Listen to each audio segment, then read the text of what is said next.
Live, né, ao vivo, direto da Exposebu, aqui no stand do Grupo Mônica, né, a nossa cliente Mônica Marchetti, que já transfere embrião conosco aí há bastante tempo.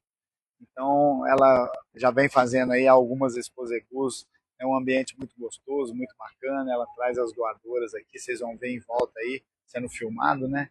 E a gente achou esse ambiente bacana aqui para falar para vocês, né, a respeito aí de um dos grandes segredos da FIV, que são as perdas embrionárias. Então, essas perdas são uma enormidade de causas, né? Se a gente pegar num livro de reprodução, a gente tem mais de 1000 causas de aborto. Né? E quando a gente fala de aborto de embriões de FIV, né, isso aumenta, né? Os índices de aborto são maiores do que numa TEA convencional, do que numa inseminação artificial, do que numa MON. Então, a gente vai falar hoje para você, criador, quais são as 5 maiores causas de perdas embrionárias na FIV. Então, começando, a gente vai falar da falha placentária. Né? Então, quando a gente trabalha com FIV, a placentação, né, do embrião, né, que depois vai formar o feto, ela é diferente do que a placentação da TEA convencional, do que a placentação de uma monta natural, do que uma inseminação. Como que é feito, né? Aqueles cotilédones que tem no útero, né, no caso da FIV, eles são maiores e em menor número. Então a nutrição do feto ela é diferente na FIV. Então isso aí causa uma série de abortos. Então se a gente pegar os abortos como um todo na FIV, a gente fala aí mais ou menos em torno que os laboratórios passam, né, em torno de 15, 16, às vezes até 20% de aborto entre os 30 e os 60 dias, informações que os laboratórios nos passam. No caso da Minerembro, a gente atingiu, por exemplo, ano passado, 7% de aborto no ano inteiro, com uma diferença muito grande entre os abortos de embriões transferidos em cio natural e transferidos em protocolo. Então, se a gente pega o cio natural, a nossa média é de 6% de aborto. E quando a gente pega os abortos do protocolo, são 10% de aborto. Né? Então, realmente, a gente vê uma diferença muito grande e uma diferença do que o pessoal dos laboratórios passam e o que a Minerembro tem dentro de casa, porque a gente faz um trabalho muito grande de seleção, de controle sanitário, uma série de questões. Aí, se a gente fala qual que é a maior causa, né? As causas são inúmeras, mais de 1000 causas catalogadas, mas em termos percentuais, o que mais perde? Falha placentária, que é decorrente de uma série de fatores da FIV. Né? A FIV é um embrião produzido artificialmente dentro do laboratório. Então a gente sabe que isso vai causar aí uma série, né, de transtornos, né, com relação a esse embrião. Então a gente pode ter mutações, genes letais, polispermia, a gente pode ter o imbrinde, que é a consanguinidade, que vai produzir aborto. A gente pode ter aí relacionados ao processo em si da FIV, né, aos hormônios utilizados. A gente sabe que alguns laboratórios utilizam alguns hormônios que acabam acarretando numa maior produção de embrião, mas também numa maior produção, né, de perdas embrionárias depois. Então tem que ficar muito atento a isso, você criador, com quem o senhor trabalha, quais são, né, as opções que tem na sua região e sempre está testando, né, qual que é o laboratório que está trabalhando melhor, que está tendo melhores resultados, veterinários que aspiram e a receptora, né, que realmente é o gargalo maior. Então, dentro dessas falhas, né, por exemplo, a gente falou da placentação da FIV, a placentação de clone é pior ainda, porque os cotilédones são maiores ainda na placenta, que faz a nutrição, né, do feto dentro do útero da fêmea, e os bezerros geralmente de clone nascem muito grandes, né, geralmente com cesariana, tendo necessidade de fazer bomba de oxigênio na hora que nasce, tudo, então tem que ter os cuidados, é muito grande quando se trata de clone. Então, realmente, essa técnica, ela define muito, né? A TEA convencional aborta menos do que a FIV, né? A inseminação artificial aborta menos do que a TE, né? Os embriões, o estágio de desenvolvimento embrionário, se você tem um embrião BX, ele aborta menos do que um embrião em fase de mórula, né? A mórula é um embrião menos desenvolvido, então ele acaba tendo menor índice de prenhez e maior índice de aborto. Isso é um fato na FIV, gente. Se a gente pegar tudo que pode ocasionar uma maior um maior percentual de prenhez na FIV, ele também acaba incorrendo num menor índice de aborto. Então, fatores de várias naturezas que podem aumentar a prenhez também diminuem, né, o percentual de aborto. Então, se a gente pegar, por exemplo, laboratórios, né, a gente tem trabalhos aí mostrando, a gente tem uma publicação grande, até se você tiver interesse, pode mandar, né, o contato aí, tem um contato embaixo do nosso pessoal comercial. A gente manda uma palestra que eu proferi no congresso da SBTE, mostrando todas as causas de aborto e os percentuais dela e o que mais incorria. E um dos grandes fatores eram os laboratórios. Então a gente teve diferença, né, de laboratórios que abortaram 4% e de laboratórios que abortaram 14%. A diferença é muito grande. Né? O sêmen é a mesma coisa. Alguns touros que abortam 2%, alguns touros que abortam 12%. Vocês veem que a variação é muito grande. E tudo isso em cima dessa falha placentária que faz perder muito, logicamente, entre o 0 e os 30 dias. É uma média nacional de prenhez de FIV hoje, o pessoal fala em torno de 35% de prenhez, média nacional. Na Mineirembra, a gente tem em torno de 45% a 50% de prenhez, dependendo se é embrião congelado, se é embrião fresco, se é clone, se é embrião D8, né, e tal. Então, tudo isso, né, influi. Raças leiteiras abortam mais, perdem mais do que raças de corte. Raças de cruzamento, como girolanda, raças sintéticas, abortam menos do que raças puras. Então a gente tem toda essa experiência, que são mais de 210 mil embriões transferidos, né, em quase 26 anos de trabalho. Então, a primeira grande causa, falha placentária. Agora eu vou falar para vocês as próximas 3 causas maiores. Olhem para você ver, das 5 maiores, as 3 com certeza se ligam a receptoras. Então, às vezes a gente acha que o laboratório é o responsável, quem aspirou é o SEMI e tal. Lógico que tudo tem a sua parcela. A receptora é responsável por 3 das 5 maiores. Então, vamos começar pelas doenças reprodutivas. Então, a gente faz, por exemplo, na Mineirembro, um trabalho de exame de brucelose e tuberculose, 3 exames, depois 3 doses de vacina de BR, PVD, leptospirose, carbúnculo, raio. A gente faz 2 doses de streptomicina, 50 mg por quilo, para realmente aniquilar toda e qualquer possibilidade de leptospirose. A gente faz ivermectina nesse gado, a gente mocha esse gado, 100% dos gados dos animais são mochos, né? Então, você tem todo esse controle sanitário, que inclusive é copiado aí por todo mundo, e trabalhos que nunca ninguém tinha feito no mundo, a gente que começou, por exemplo, a streptomicina, que realmente as causas de doenças reprodutivas são muito sérias, né? A gente vê muitos casos aí, o pessoal perdendo muita prenhez, abortando muito aí por IBR, por BVD, por leptospirose. Tem trabalhos americanos mostrando que na inseminação artificial, em gado de leite que foram vacinados, né, o aborto é muito, muito menor do que animais não vacinados. No gado de corte, esses trabalhos oscilam um pouco, tem alguns trabalhos que mostram até o mesmo nível de perda entre animais vacinados ou não vacinados com IBR e BVD. Mas no gado de leite é de suma importância, e isso tem um problema realmente muito sério. E a gente, como central de receptor, logicamente, a gente vacina, né, todos os animais, e isso é uma preocupação enorme, e é por isso que a gente, por exemplo, transfere a maioria dos clones do Brasil, que é realmente a segurança que os nossos clientes têm ao transferir seus embriões na Mineirembro são muito grandes. Né? Então, realmente, isso faz toda a diferença. E além dessas doenças, tem outras doenças que a gente também se preocupa dentro da central, por exemplo, a neosporose, que é uma doença transmitida do cão para os animais, né, para os bovinos, então é uma doença perigosa que também causa aborto. Você tem a campilobacteriose, que também é uma doença importante reprodutiva, mas geralmente ela é transmitida pelo touro, né? Então, no caso da transferência de embrião, a gente não tem a figura do touro, então tem menos problema. A tricomonose também é uma doença, né, importante para ser levantada dentro da esfera reprodutiva. Então, essa seria o primeiro fator relacionado à receptora.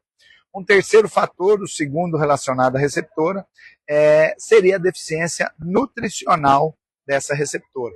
Então, no nosso caso, a gente trabalha com áreas, né, desde do ano 2000, áreas adubadas, calcareadas, algumas áreas até irrigadas, onde a nutrição dos animais é basicamente feita em cima de pasto.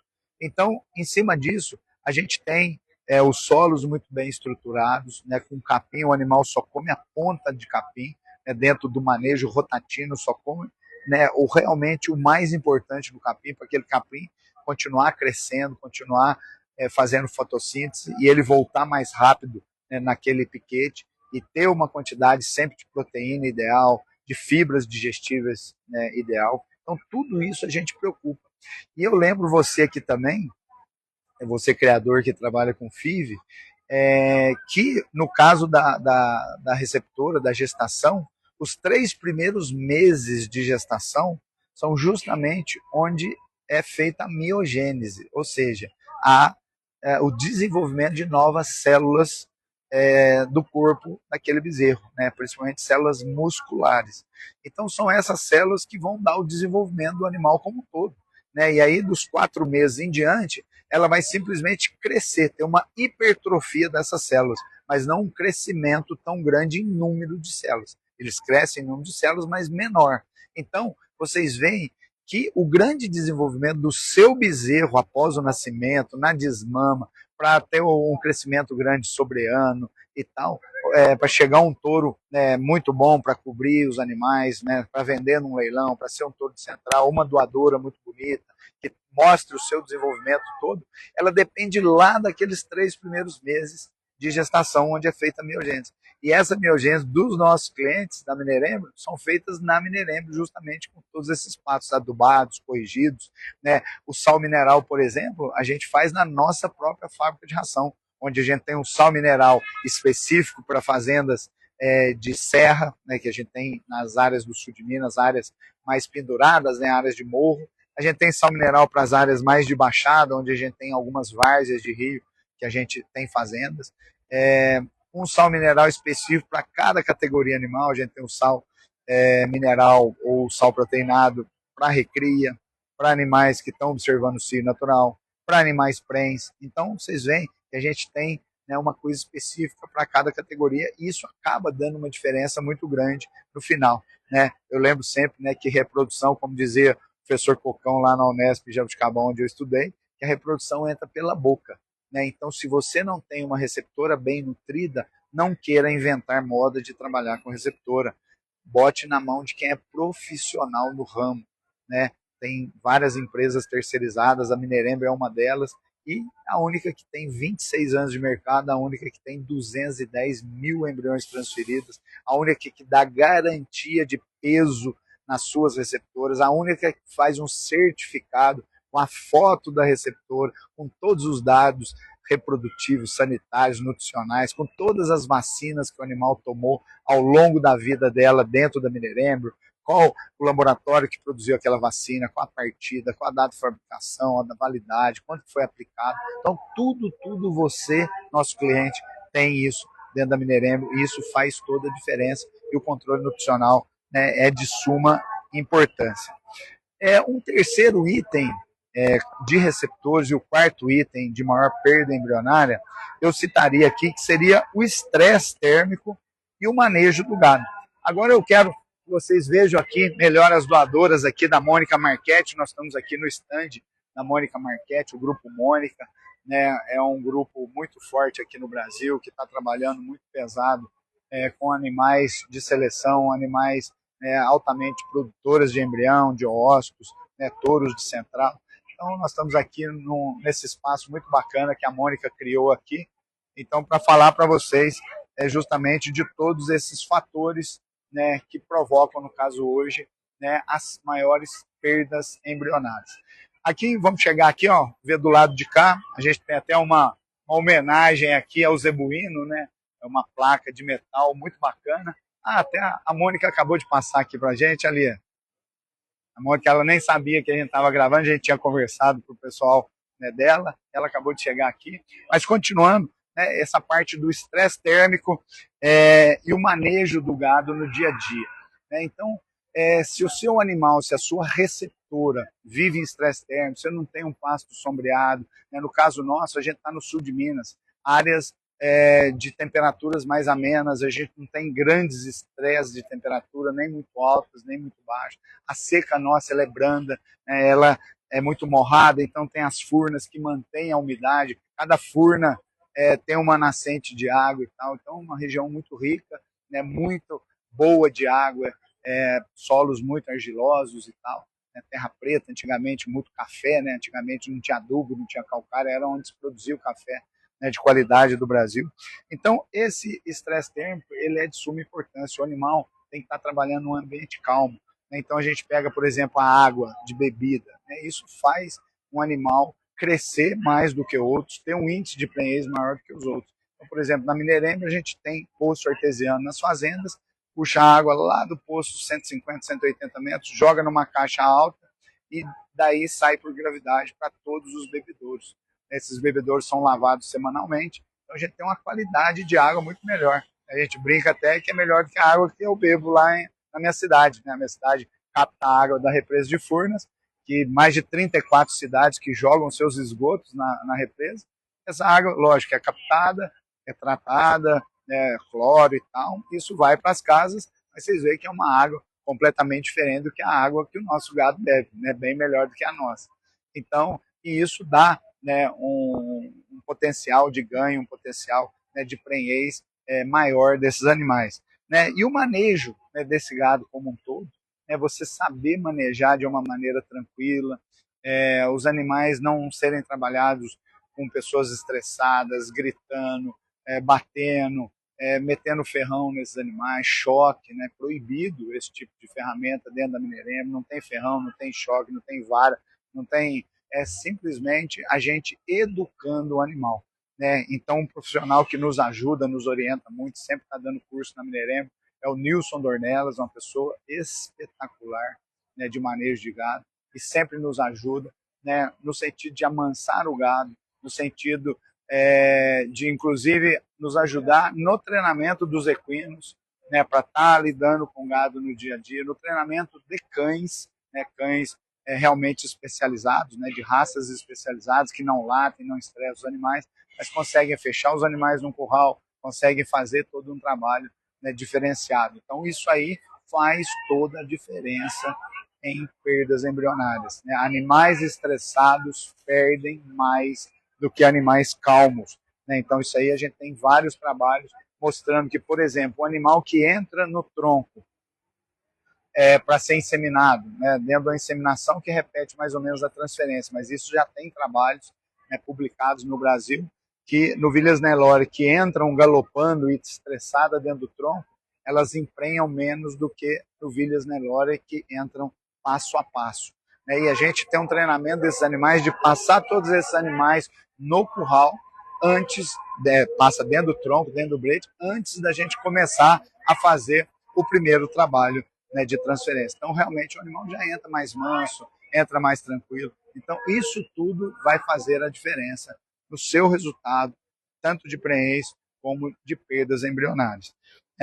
E, por último, seriam os fatores externos. Né? Então, a gente falou do fator de perda relacionado à perda placentária, depois 3 fatores ligados à receptora e o último, fatores externos, fatores que estão fora disso que a gente comentou. Então, a gente, por exemplo, o veterinário que transfere, isso interfere no índice de prenhez, né, no resultado final. Você tem veterinários mais experientes, veterinários menos experientes, veterinários que têm uma mão melhor do que o outro e tal. Então, isso tem, a gente tem estatística disso e realmente influi. A fazenda que vai transferir embrião, tem fazenda de ótimos resultados de prenhez, tem fazendas de péssimos resultados de prenhez. Índice de aborto, a mesma coisa, fazendas boas de aborto, fazendas ruins de aborto. Né? Então, isso interfere, é um fator externo. Né? O local de deposição do embrião, isso faz parte da técnica da TE. Se a gente consegue colocar no terço final do útero, dá mais prenhez do que se você colocar no terço médio do útero. Um fator, né, externo ao embrião, à receptora em si. Né? O tipo de protocolo de sincronização utilizado, tem vários protocolos, OVSync, de 2 manejos, de 3 manejos, protocolo para novilhas, para vacas e tal, e o cio natural, que é o que a gente usa na Mineirema e que dá um resultado de 10,45 a mais do que o resultado de protocolo e o índice de aborto de 40% menor. Então, isso tudo são fatores externos, né? A gente tem também os meses de transferência. Olha que coisa interessante, gente. Isso é um segredo, como eu falei desde o início. A gente vai abrir o baú dos segredos da Minerembra aqui para vocês. Então, por exemplo, qual o mês que dão os melhores resultados de prenhez? Quais os meses que dão os piores? Como a gente tem aí mais de 210 mil embriões transferidos em 26 anos, a gente consegue já falar isso e validar. Então a gente pega, e por incrível que pareça, o único mês, todos os meses são muito semelhantes de resultado. A gente não tem barrigas ao longo do ano. Mas o único mês que dá estatisticamente abaixo, por incrível que pareça, é o mês de janeiro. É um mês que chove muito, o capim tá bonito e tal. Mas por que o índice não baixo? E outra, o índice de aborto é mais alto. Então você tem menos prenhez e mais aborto. Por quê? No nosso caso, porque a gente tem um mês com muita chuva, que chega na nossa região a chover todos os dias, e quando chove todos os dias, o capim não recebe sol, ele diminui a fotossíntese, ele amarela, ele fica pior de qualidade, e o animal sente muito frio quando chove o dia inteiro, principalmente quando chove à noite, né? O animal está lá no campo, está lá no pasto, está tomando aquela água durante a noite, e ele acaba ficando mais molhado ao longo do dia. Então o animal acaba tendo que gastar um pouco mais de energia para manter a sua homeostase, né, a sua temperatura. Então acaba, né, por incrível que pareça, um mês que historicamente é muito bom de pasto, mas que acaba tendo um resultado menor. E os outros meses todos são muito bons, mas um pequeno desviozinho de melhores resultados em outubro, novembro, dezembro, que é justamente na estação de monta, onde a maioria dos clientes, a maioria dos criadores querem transferir seus embriões, que é a estação de monta normal que o pessoal faz aí no campo, né, onde você tem os melhores meses para inseminar, os melhores meses para botar a fêmea em reprodução, os melhores meses, 9 meses depois, para nascer esse bezerro, os melhores meses para desmamar esse bezerro, fazer tudo em lote. E a estação de monta veio para ficar, veio para revolucionar toda a pecuária, principalmente a pecuária de corte. Né? E isso aí, hoje, é muito facilitado pela sincronização, né, dos animais, para estar transferindo tudo no final do ano, ou inseminando as vacas menores todas, né, no final do ano. Então, em termos de período, também tem essa diferença. Outra coisa que influi, encerrando esse assunto, o tamanho de lote. Olha para vocês verem que não tem nada a ver se eu vou botar 10 novilhas, 100 novilhas, 200 novilhas, 1000 novilhas. Tem. O tamanho de lote influi no resultado, tanto de prenhez como de aborto. Se você colocar seus animais num lote muito grande de prenhez, eles têm uma concorrência muito maior em relação ao pasto, e isso acaba liberando mais cortisol na corrente sanguínea e causando mais aborto. Olha para vocês verem. Então, quanto menor o lote de animais prenhes ou lote de animais transferidos, maior vai ser o índice de prenhez e menor vai ser o índice de aborto. Quanto maior esse lote, maior o percentual de aborto, de perdas. Então, lote grande perde mais, lote pequeno perde menos. Então, basicamente era isso que eu queria falar para vocês hoje, abrindo o baú aí dos segredos, né, da Minerembra ao longo desses 26 anos. Espero que vocês possam aproveitar o máximo de conteúdo que a gente passou nesses 3 dias aqui de live ao vivo, direto da Exposebu 2026. Então foi um trabalho bacana, que a gente reuniu aí uma experiência muito grande, dados reais dentro da Minerembra, para trazer para você de uma maneira bacana, de uma maneira honesta, abrindo o nosso coração, abrindo os nossos números, né? E terminando aqui essa nossa sequência de live. Queria agradecer a todos vocês que puderam ficar com a gente aqui. Eu gostaria de terminar mostrando ali as doadoras da Mônica, como que uma criação bem feita, com animais diferenciados, conseguem realmente ter vendas, né, maravilhosas. Ela acabou de vender um animal em Porto Feliz, a gente teve